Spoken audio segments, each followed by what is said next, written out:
Coucou, bonjour famille. Eh bien, comment vous allez? Moi, je vais bien, comme vous pouvez le voir. La santé, ça va. La force morale, ça va.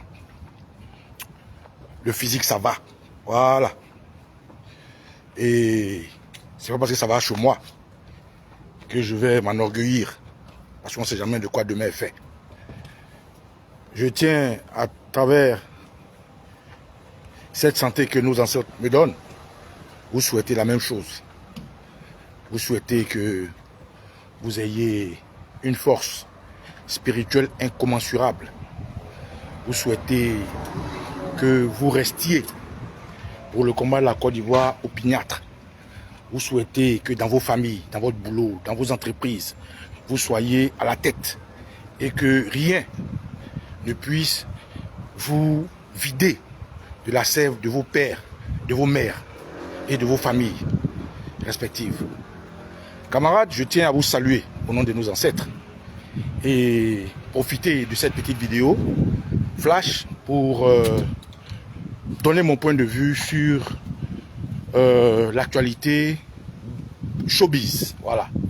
Habituellement, vous connaissez mes sujets de prédilection. Vous connaissez un peu mon style de sujet. C'est d'accompagner la Côte d'Ivoire, plus particulièrement, et l'Afrique, de ce combat que seuls nous pouvons mener. Alors, de quoi je vais vous parler rapidement? J'ai écrit en tête, pour ceux qui ont pu voir le titre, des Bordeaux entre Viviane et Djeneba. Qu'est-ce que je veux dire par des Bordeaux entre Viviane et Djeneba?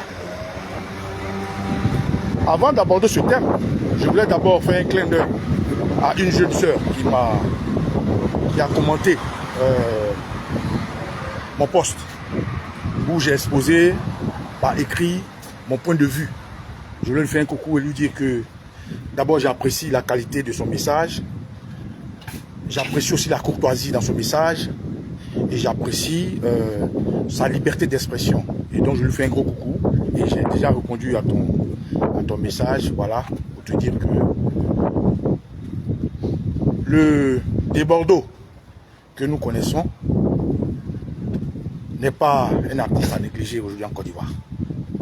Il est talentueux, il est ambassadeur de notre drapeau, il est précurseur du coupé-décalé, il est un bon vivant, un bon Ivoirien. Et au-delà de ça, je veux juste ouvrir une parenthèse pour rappeler à tous ceux qui oublient vite par besoin d'histoire que du vivant de Arafat DJ, le Yoruba, il avait eu cette intelligence-là, ce gnaque de déranger un peu via l'événement des réseaux sociaux, l'actualité du showbiz. Arafat avait l'intelligence d'aller chercher dans son bas-ventre, au fond de son intelligence, au fond du buzz, le meilleur buzz, cette force de booster ses frères. Arafat DJ attaquait des camarades de sa confrérie de coupé-décalé. Il provoquait beaucoup. Il utilisait un style propre à lui, de bad boy, pour les booster. Et lorsqu'il faisait ça, certains voyaient d'un mauvais œil, vu la notoriété qu'il porte, vu son charisme, vu son attitude. Mais certains, dans les faits et gestes d'Arafat, avaient compris. Et je tiens à faire un clin d'œil à, comment il s'appelle déjà, DJ Mix, à DJ Willy, DJ, c'est ça non, Willy, DJ, lui qui a acheté des grippes paviers là, DJ Lewis, à DJ, l'arrangeur Serge Beno, à Eskeli et aux nouveaux arrivants comme le petit Safarel Obiang. Et naturellement, celui qui l'a formé, qui est autre que le jeune Chené.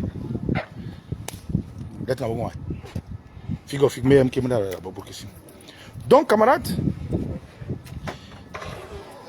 quand je dis,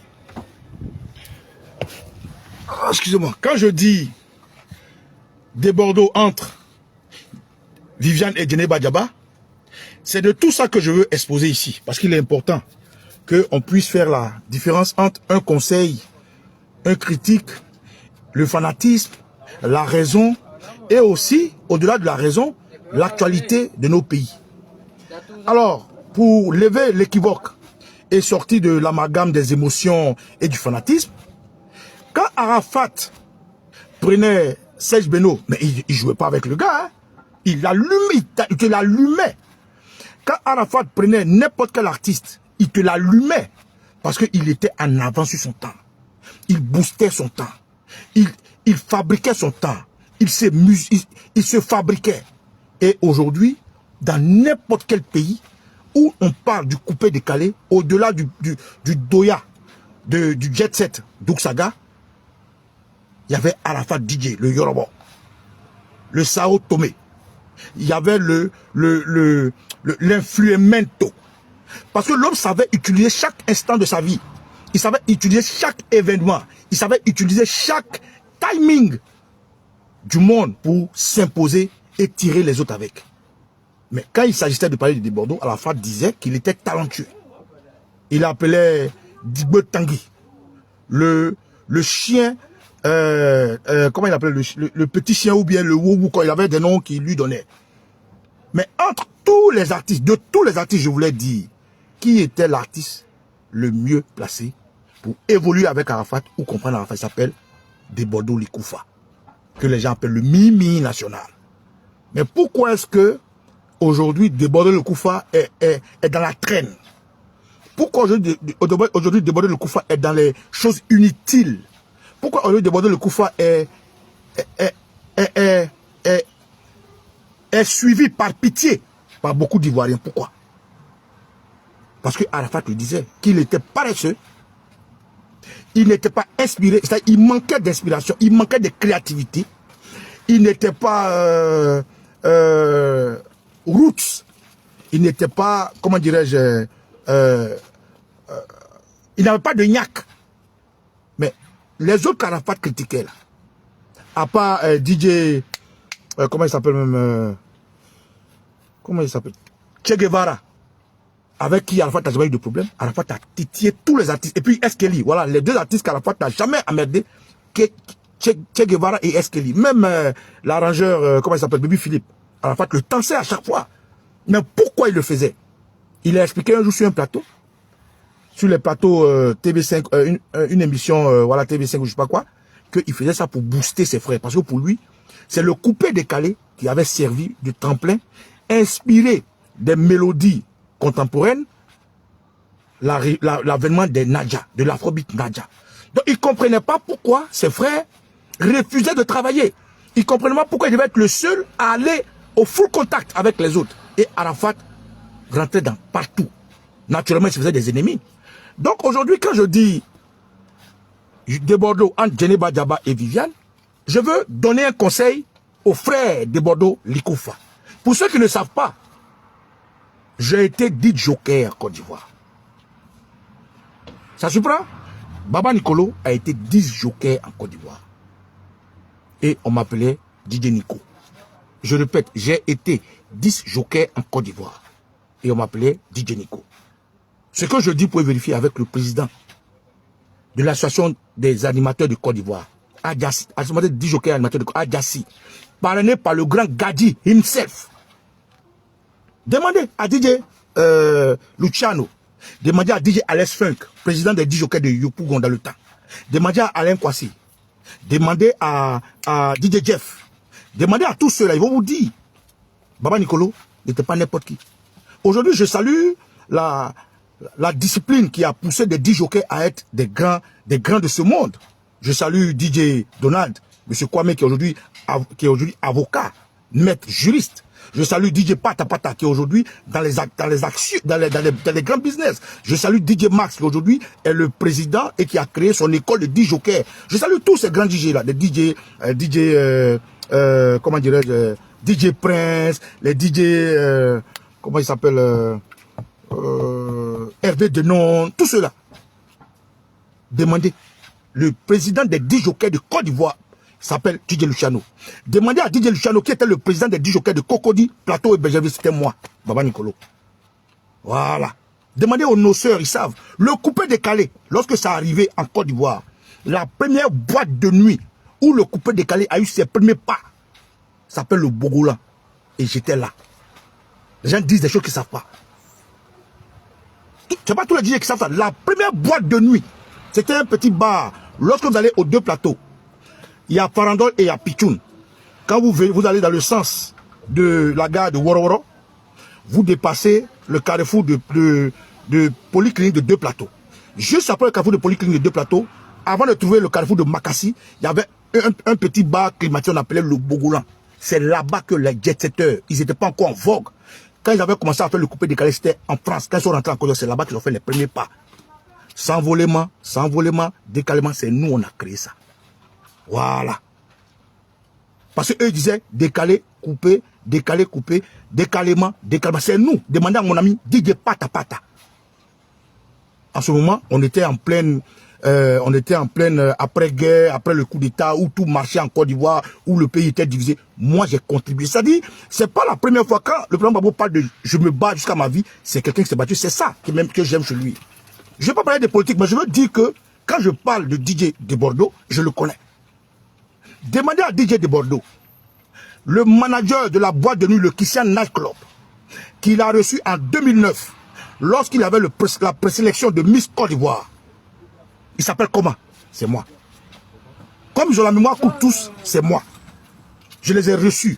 Alan DJ, paix à son âme, DJ de Bordeaux, DJ Jacob, tout le Bota, c'est moi qui les ai reçus à Daoukro, en présélection de Miss Côte d'Ivoire, 2009-2008. C'est moi. À l'hôtel de la paix, on appelle ça l'hôtel de la paix, il y a une boîte de nuit appelle Kissan Night Club. Demandez. Donc je sais ce que je dis. Donc revenons à ce que je disais. Ce que je dis, c'est que entre la chanson Djeneba Djaba et Viviane, si j'étais le jury, si j'étais dans le staff managérial de Bordeaux, si j'étais dans son entourage, si je faisais partie de ses moyens, je lui aurais demandé d'utiliser Viviane. Pourquoi? Est-ce que c'est la première fois de tout le temps de la musique que quelqu'un fait du plagiat? Est-ce que c'est la première fois de tout le temps de la musique que quelqu'un fait un remix? Ça a toujours existé. Ça a toujours existé. Je prends un exemple. Ameachi de Maté. Tout récemment, quelqu'un a fait de ça un challenge TikTok. Mais regardez ce que ça a apporté à Maté. Ça l'a ressuscité.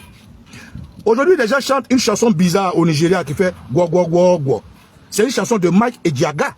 C'est un doya, un vieux père, il y a longtemps, il dotait. Mais ce vieux père-là, c'est juste un humoriste, un web humoriste qui s'appelle Brenjota, qui a utilisé ça pour faire juste un sketch. Et puis ça a pris. Je peux vous donner plein d'exemples. Les Prince Yango, les Coupé Cloué, les Louga François, les Aïcha Kone. C'est des gens, les gens ont rechanté. Quand Myriam Makeba chante et que Aïcha Kone reprend, quand Chalamona chante et qu'Aïcha Kone reprend, quand les Espoir 2000, aujourd'hui je tiens à dire mes condoléances au groupe Espoir 2000 qui vient de perdre Valérie, reprend les chansons du High Love ghanéen, ou bien reprend les chansons de Louga François et autres, j'en passe, de Ernesto Didier. Quand les Jouglou, les petits Denis, le Yodé Siro reprennent les chansons, est-ce que cela a créé un problème? Non. Donc pourquoi Bordeaux recule? Parce qu'il a un mauvais entourage. Bordeaux a un mauvais staff managérial. Bordeaux n'a pas le charisme qu'avait Arafat qui fonçait. Parce que les gens ont parlé, parce que les gens ont critiqué, le monsieur a reculé. Mais regardez le rythme, regardez le timing des deux chansons. Il n'y a pas de match. Quand il a fait Viviane, et je dis merci aux Camerounais qui se sont accaparés de ça pour sortir de leur gond, pour dire ce qu'ils voulaient dire, mais ça aurait été Arafat, il serait allé jusqu'au bout. Regardez Ariel Chené. La chanson Jolie Amina, oh Jolie, c'est une chanson de Timaya au Nigeria. Vous ne savez pas, mais je vous le dis. Et Arafat avait dit que c'est une chanson plagiée. Le monsieur s'appelle Timaya. Le beat, le rythme, tout, à part la voix et la mélodie, pardon, la chanson, la mélodie et tout le rythme, appartient à un chanteur nigérien qui s'appelle Timaya. Tapez Timaya, vous allez savoir. C'est un grand chanteur nigérien. Mais est-ce que Ariel Chené a reculé? Et il y a beaucoup de sons comme ça. Je vais vous dire, les 10 jokers, la plupart du temps, ils reprennent la chanson des gens. Les Congolais, le Mapuka, pardon, les Congolais, le Domolo, c'est des chansons qu'ils reprennent. Les Mapuka de Hens Kofi et tout, c'est des choses que les gens ont repris dans leur beat, entre deux chansons quelques secondes. Mais pourquoi ces artistes n'ont pas reculé? Parce que ces artistes-là, ils savent que le monde du showbiz, Le monde de la musique, le monde de l'art, le monde des vidéos, des films. Regardez au Nigeria, je prends un exemple, le Nollywood. Quand un acteur sort un film dont le thème est bon, le film est repris, ça ne va pas quelque part. Donc, pour répondre à ma petite soeur en même temps, profitez pour répondre à ceux qui pensent que Djeneba Djaba, c'est quoi que Djeneba Djaba? D'ailleurs, même pour lui, des Bordeaux les bêtés. Ce n'est pas été plus facile pour lui de chanter une chanson qui va au-delà des frontières de la Côte d'Ivoire que de rester dans une chanson locale, Djeneba Djaba. Qui chante Djeneba Djaba, c'est quoi?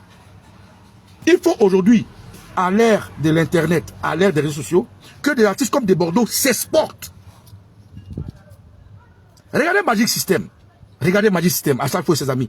Aujourd'hui, ils sont au-delà des frontières de la Côte d'Ivoire. Pourquoi?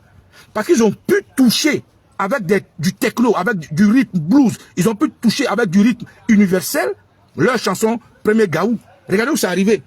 Aujourd'hui, en Europe, ici, quand on chante une chanson de joie, Vinde Magic in me, allez, allez, allez, levez les mains, allez. C'est des rythmes qu'ils ont apportés. C'est pas eux qui ont créé ça. Quand ils font des featuring avec les Khaled et autres, c'est des rythmes qu'ils ont apportés. Quand Arafat va faire un featuring avec le grand Martis, Jim Martis, c'est pourquoi. Quand les garagistes vont faire un featuring avec le grand Martis, c'est pourquoi. Quand les patrons vont faire un featuring avec Jim Martis, c'est pourquoi. C'est parce qu'ils veulent transcender les frontières de la Côte d'Ivoire. Aujourd'hui, quand le jeune, comment il s'appelle, Serge Beno, fait un featuring avec la fille, la Nigériane, là, comment elle s'appelle, j'ai oublié son nom. Vous pensez c'est pourquoi? Quand le jeune qui chante la chanson chrétienne, là, comment elle s'appelle, va chanter avec l'artiste, vous pensez c'est pourquoi? Il faut aller au-delà de son nez, il faut aller au-delà de ses frontières, parce qu'un artiste, il doit vendre son art partout. Mais vous avez obligé des Bordeaux qui n'a pas de charisme, qui n'a pas de force d'attaque à ce... ouais, merci Bokito. KS Bloom, qui n'a pas de force d'attaque à se rétracter, et puis a dit non, par orgueil, on va le soutenir, parce que non, mais c'est des bêtises. Bon, quand le buzz de Djeneba Djaba va passer, le Bordeaux va manger quoi? Il va aller chanter Djeneba Djaba où? Qui comprend ce qu'il raconte là? Mélanger une histoire de fesses avec quelqu'un qui vend un oignon, avec une histoire qu'on ne comprend pas. Mais l'idée, déjà l'esprit derrière Viviane, est quelque chose qui est universel. Au moins un homme ou au moins une femme a connu ça. De cette acquitté avec quelqu'un qui a pris son argent. Viviane, tu m'as fait... Ça, c'est des trucs qui passent facilement.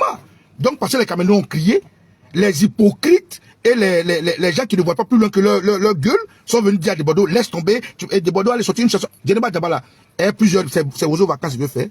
Ou bien c'est variétoscope. Il veut faire quoi? Si ces chansons-là, il y avait autant de variétoscopes, autant de podiums, on aurait prendre ça pour faire chanter les gens. Mais au-delà de ça, au-delà de ça, qui est des Bordeaux, c'est un artiste qui doit se vendre. Donc vous avez blagué le jeune à se rétracter après combien d'années il n'a pas sorti de chansons. Si c'était pour insulter Aïcha Koné, des Bordeaux est premier. Quand des Bordeaux insultaient Aïcha Koné là, c'est quel buzz je cherchais? C'était un bass buzz. Quand des Bordeaux manquaient de respect, à Aïcha Koné, vous étiez où? Quand des Bordeaux manquaient de respect à Aïcha Koné, vous qui parlez, vous étiez où? C'est nous qui sommes sortis pour défendre Aïcha Koné. Quand des Bordeaux, pour l'histoire des 48 soldats, insultaient, attaquaient son confrère qui est au Mali là, comment ça s'appelle même le jeune là, Sidiki Diabaté, sous prétexte que Sidiki Diabaté chercherait la femme d'Arafat et patati patata. Vous étiez où? Donc camarade, je dis, Djeneba Djaba est une comédie. Ça ne va pas amener des Bordeaux quelque part. Ça va rester dans les assiettes des Ivoiriens, les hypocrites, les gens qui n'ont pas le sens du marketing musical. Ils vont danser Djeneba Djaba. C'est juste un temps. Hein. Il suffit que quelqu'un sorte une chanson, ils vont oublier Djeneba Djaba. Des Bordeaux vont manger quoi? Et donc quand les gens comme moi, qui savent la chose musicale, comme Fulgence Kassi, pour avoir été dans le métier, pour avoir été DJ, animateur, président des DJ des Coconi, dit que Djeneba Djaba et Viviane, il n'y a pas match. Viviane est une musique qui transcende le temps. Viviane est une musique qu'on comprend. Viviane est une musique qui, aujourd'hui, au moment où je vous parle, Viviane fait buzz au Nigeria. Viviane fait buzz au Nigeria. Mais aujourd'hui, là, qui est sur le toit, pardon, qui est sur le comment dire, le toit de la musique africaine? C'est l'afrobeat nigérien. Aujourd'hui, les grands stars, les gigastars chantent et font des TikTok, des choses avec Viviane. Des Bordeaux auraient pu se servir de ça. Il aurait pu se servir de ça pour rentrer dans le monde du Nigeria et se faire une place. Voilà un peu ce que je veux dire quand j'apporte un conseil et non une critique. D'ailleurs même, que ce soit un conseil ou une critique, j'ai tout le droit de le dire. Parce que je suis ivoirien, c'est mon frère et c'est un artiste que nous apprécions tous. Malgré ses déboires, malgré ses malpolitesses, malgré ses disrespects, malgré son manque de respect vers les autres artistes, malgré son manque d'inspiration, nous avons droit et nous avons intérêt à défendre des Bordeaux. Mais je ne veux pas accepter que ce jeune frère-là soit abattu, pète sa carrière autour des gens qui laissent des Bordeaux sortir une chanson chaque 8 ans. Où vous avez vu ça? Même Satarel Obiang, qui vient d'arriver, même KS Bloom, même le petit Obams, aujourd'hui sont plus à jour que des Bordeaux. Donc, chers frères, voilà pourquoi je dis, des Bordeaux entre Viviane et Djeneba, il n'y a pas match. Frère de Bordeaux, je suis au Kossi Baba Nicolo aujourd'hui. Hier, j'étais DJ, je m'appelais DJ Nico, président des DJ de Cocody Plateau, Bergerville, dans le centre du Adjassi. Si tu as oublié, demande à DJ Luciano, demande à tous ceux que je suis bon te dire. Tu n'as pas été inspiré de lâcher cette histoire. Parce que ta touche était exceptionnelle. Ta touche a fait revivre le chanteur lui-même, Prince. Ta touche a rendu cette chanson populaire, comme beaucoup d'autres avant toi. Donc pourquoi tu t'es rétracté? Parce que ton staff managérial est nul. Parce que tes amis sont de faux conseillers. Parce que les Ivoiriens qui aiment le buzz, juste pour un temps, t'ont donné ce gourou-là de penser que tu pourrais te gargariser dans une chanson qui dira nulle part. Dans quelques temps, ils vont l'oublier. Alors que je t'avais chanté Viviane. Et si tu es saisi de cette opportunité de buzz-là, tu serais aujourd'hui en train de chercher à faire un featuring avec quelqu'un au Nigeria qui allait te permettre d'entrer dans les rouages et te relever à jamais. Malheureusement, tu es resté ivoirien, tu es resté local, tu es resté, comme je dirais, autour de tes amis qui pensent que 2 gombo, 3 gombo, faire venir Djeneba, Djaba, Djeneba, Djaba. Ah, Djaba, Djeneba. C'est quoi ça? Je suis au Kossi Baba Nicolo. Et je vais toujours dire ce que je pense. Ce n'est pas mon domaine de prédilection, mais qu'on parle de la connexion, je suis présent. Tous les enseignes de l'histoire.